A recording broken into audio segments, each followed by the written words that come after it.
বান্দা যখন সেজদা করে তো আল্লাহ তাআলা তার পিঠে মাথায় এভাবে হাত বুলায় দেয়, আদর করে। আল্লাহ আদর করে, আল্লাহর কুদরতি পায়ে সেজদা দেয়, মালিক তখন আদর করে দেয়, পিঠে মাথায় হাত বুলায় দেয়। আল্লাহ ডেকে বলে, আনিস আমারে সেজদা করছো না, ইরফা রাসা, উঠো, মাথা উঠো, ওঠো, বসো বসো।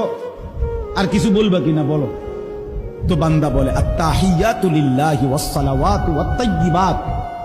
আল্লাহ বলে, আচ্ছা আমার প্রশংসা করলা, খুশি হলাম, আর কিছু?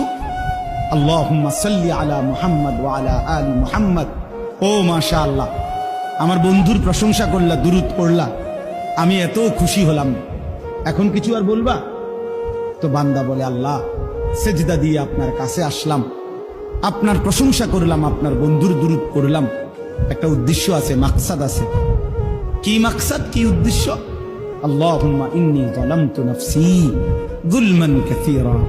আয় মাওলা, আমি বড় নাফরমান মাওলা, আমার গুনাহ অনেক বেশি মাওলা, আর আমি জানি ওয়ালা ইয়াগফিরুয যুনুবা ইল্লা আনতা, আপনি ছাড়া আর মাফ করার কেউ নাই।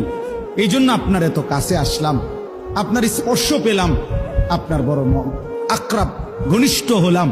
উদ্দেশ্য হলো ফাগফিরলি মাগফিরাতাম মিন ইনদিক, আপনার পক্ষ থেকে আমারে ক্ষমা করে দেন। ওয়ারহামনি, আমার একটু দয়া করে দেন। ইন্নাকা আনতাল গফুরুর রহিম, আপনি মাফ করবেন না কা? আপনি তো ক্ষমাশীল, আপনি দয়া করবেন না কেন? আপনি তো রহিম, দয়াবান। আল্লাহ বলে, কস কি রে বান্দা, এত আদর করে বললে মাফ না করি কেন? হ্যাঁ, কি কইছেন এখন? আল্লাহু আকবার। এই জন্য বান্দা যখন সালাম ফিরায় এই ডানে বামে, তখনই একবার কি করে?